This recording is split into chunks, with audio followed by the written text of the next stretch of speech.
You guys like Vegas? Yeah? I fucking hate Vegas. I used to live in Vegas for like 10 years, and I got kicked out of a casino for the rest of my life. And I used to tell this story on stage, but then the casino found out, and they called my manager and my lawyers, and they said, if you keep telling this story on stage, we're going to sue. So I can't tell you guys which casino I was at, but I will tell you guys that the lawyers at the Imperial Palace are fucking assholes. So I was at this random casino just hanging out, right? Me and my buddy went there because we knew this guy on the internet named Craig, and he had this long list of girls. And I wanted to acquire one. All right, if you guys didn't get the Craigslist joke, I want to get a hooker, guys. I want to get a hooker. I lived in Vegas for almost 10 years. I feel like that's part of Vegas, right? Like you go to the Bellagio, see the fountains, you take a picture by that dumb sign, you get a hooker. But I just love my grandma so much, and I'll never forget when I was like 11 years old, my grandma pulled me to the side, and she was like, Brandt, don't you ever pay for pussy. Which is weird to tell an 11-year-old, I agree. But it stuck with me my whole life, so I think it was like good grandparenting, honestly. So in my head, I was like, I can't buy a hooker. But then I was like, what if I just won enough money gambling? It'd be like the casino just comped the hooker for me. Like a total rewards hooker is what I was calling it. And I'm usually a shitty gambler, but this was like my lucky night. So I sit down at the roulette table, I buy in for $100. After 45 minutes, I'm up $1,500. And I turn to my buddy with me and I'm like, holy shit, man, this is the best night of my life. And right when I say that, the pit boss comes over, and I don't know if he's mad I'm winning or if he's just being a dick, but he's like, hey man, can't be talking like that in my casino. I'm like, what are you talking about? He's like, you can't be saying shit. I was like, I can't say shit in a casino? It's 2 a.m., man. There's people doing blow and we're gambling. I can't say shit? He goes, I told you once, I'm gonna tell you again. You say shit one more time and you're out of here. I was like, all right, that's fair. But since you just said it too, if you say shit one more time, you're out of here. He didn't laugh as much as you guys did. He, of course, called the security guards. There's nothing I hate more in life than casino security guards. If you've ever been to a casino, you know what I'm talking about. They're all the same, between 40 and 50, fat, weird facial hair, men or women. And they always travel in groups of 5, so here comes 5 security guards just waddling over, carrying all their broken dreams, because they want to be real police officers, but they have like a 4th grade education and run like a 26-minute mile. So here comes 5 of them, because I said shit in a casino at 2 a.m., right? So the first one comes up, he goes, hey man, some kind of problem? I was like, yeah, there's a huge problem. You dumbasses are talking to me in public. He's like, oh, really? Really, buddy? You want me to call my sarge? You want me to call the sergeant? I'm like, yeah, call the fucking sergeant of casino security. I don't know how you become sergeant if you get a couple Nike wristbands and some Under Armour sleeves. And I'm like, call your sergeant. So here comes the sergeant waddling over with 5 more security guards. So now we have a sergeant and 10 security guards because I said shit in a casino at 2 a.m. So one security guard goes, hey, let me see your ID. So I hand him my Wyoming ID. He looks at it real close, and he takes it over to the sergeant. Sergeant looks at it real close. And sergeant waddles back over, hands me back my Wyoming ID. The first thing he says to me is, hey, boy, where are you from? I'm like, I'm from Wyoming, sir. He goes, well, I don't know how you talk to your little sheep girlfriend in Wyoming, but you're not going to say shit in front of women in my casino. And all the little security guards laughed. I was like, you know what, sir?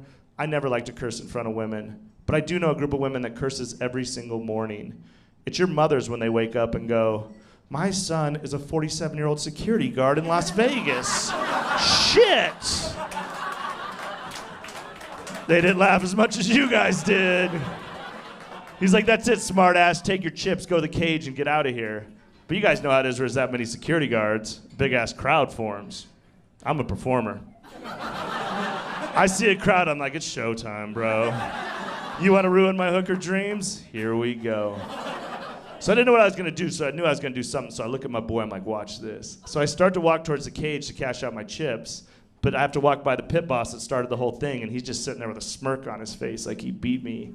So as I'm walking by the roulette table, if you guys know anything about roulette, there's the wheel, and then in front of the wheel, there's like $100,000 worth of chips, right?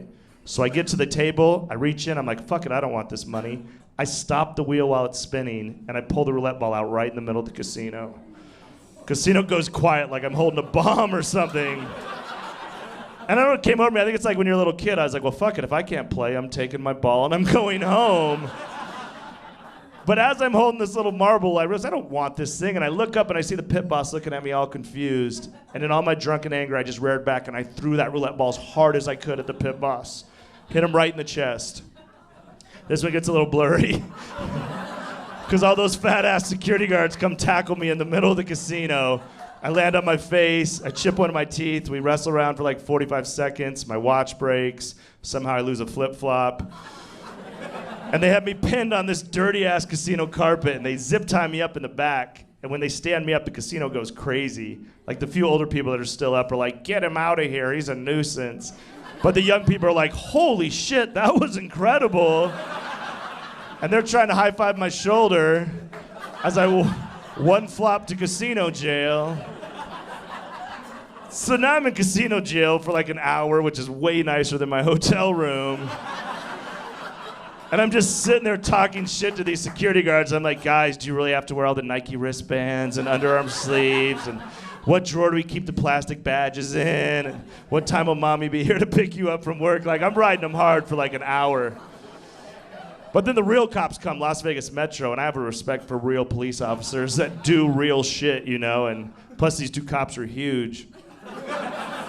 So they come in, and the security guards tell the cops the whole story, and the cops are like, all right, we'll take them from here. So they have me stand up, and they take me out of the zip ties. They put me in real handcuffs. I'm scared to death. I've never been in trouble before. I remember just sitting there, my legs shaking, and these two big cops are like, all right, come with us. And we walk down this long hallway, and they don't say one word to me, and I'm just getting more scared and more scared. And we eventually get to this huge elevator, and I get in the elevator, and the two big cops come in. One stands on each side of me, like I'm a killer or something, right? I think I play tight end for the Patriots or some shit. Relax, we can laugh at that. He killed like 3 people, relax. I guess technically it's 4 now, but whatever. But I'll never forget, we take the elevator down to the lobby, and the cops like sit right here and wait. And I remember just sitting at a slot machine thinking, who's gonna bail me out of jail? What am I gonna do? And after about 10 minutes, the big cop comes over. He's about 6'7", 6'8", one of the most intimidating dudes I've ever seen. And he's just standing over me, and I remember just looking up at him, and he just looked down. He's like, hey man, just so you know, I've been doing this job 17 years, and that is the greatest fucking story I've ever heard. So he said, what's gonna happen is we're gonna give you a ticket, but it doesn't matter, you don't have to show up for court because we won't show up for court, and the casino can't pay all these people to take a day off from work and go to court, so you're fine, just don't ever come to this casino again.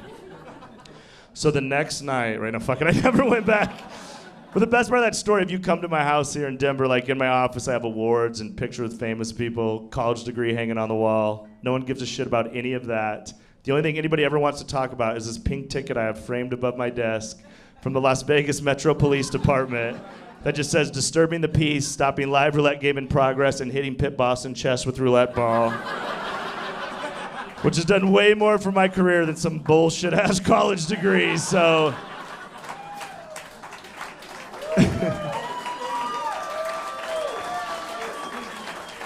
If there's any parents in here tonight, I'll just give you this little message. Like, I'm sure you've worked your ass off your whole life and saved up a ton of money to send your kid to school at like Florida or ASU or something. But part of you thinks they're just gonna go to college and fuck around and blow all your money. What I would do is like buy yourself a boat or maybe take like a 3-week trip to Italy and then just give your kid like $500, tell him to go to the closest casino and fuck a bunch of shit up. And one day he'll be doing sold-out comedy shows like me in the middle of Denver, Colorado. That is my advice to you guys. Oh, the good old roulette story. That my first real getting in trouble Vegas story. And the worst thing about that story is I got arrested, and then once they told me that they wouldn't show up for court, then I realized I could do it all the time. Like, here's my ticket.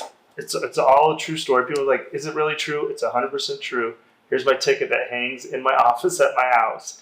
And so after that night, I proceeded to get kicked out of casino after casino over the next probably 5 years. Here, I have a rundown of these are casinos I'm currently 86th from. Excalibur, Planet Hollywood, Harrah's, MGM, Venetian, Bally's, Four Queens, South Point, Casino Royale, and the El Cortez. The El Cortez was the last one because it all backfired. All those other times I got 86ed and they would just walk me off the property. The police would come, I'd get tickets, it would all just go away. But the El Cortez, it happened late at night, and I ended up getting arrested, and I had to go to jail. And when I got out of jail, I went back to El Cortez, because at the time I was a runner for the biggest professional gamblers in the world. So I was one of the biggest gamblers they had at the El Cortez. So the El Cortez reached out to the judge, or to the court system, and said, we don't want to press charges on Brandt. It was a misunderstanding. Can we just have this all go away? And the judge said no. Looking at my records, seeing all the times I got arrested, said, this kid is a problem. So even though the El Cortez tried to drop all the charges, the judge said no. And she made me pay a $600 fine, and I had to go to anger management class, which was on a Saturday from 8 in the morning till 5 in the afternoon, which made me angry to waste a Saturday.